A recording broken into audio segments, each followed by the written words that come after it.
నేను పుట్టాను. ఎప్పుడు పుట్టాడు? సృష్టి పుట్టక మునుపు పుట్టాడు. ఎక్కడ పుట్టాడు? పరలోకం పుట్టాడు. ఎక్కడ పుట్టాడు?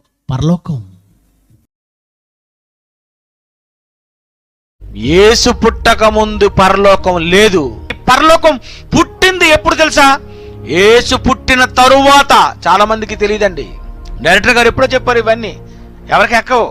డైరెక్టర్ గారు ఎప్పుడో చెప్పారు ఇవన్నీ, ఎవరికి ఎక్కవు. యేసు ముందు పరలోకం లేదు. స్వర్గము, హెవెన్ అంటారు చూసారు, ఇవి లేవు. డాడీ, నేను ప్రాణం ఇస్తాను. లేక లేక లేక లేక లేక లేక కోట్ల మంది దేవదూతల సమక్షంలో ఆయన మొదటి కొడుకును కన్నాడు. ఆయనే క్రీస్తు యేసు. పరలోకంలో పుట్టాడు యేసుక్రీస్తు. కోట్ల మంది దేవదూతల సమక్షంలో ఆయన మొదటి కొడుకును కన్నాడు. ఆయనే క్రీస్తు యేసు. పరలోకంలో పుట్టాడు యేసుక్రీస్తు.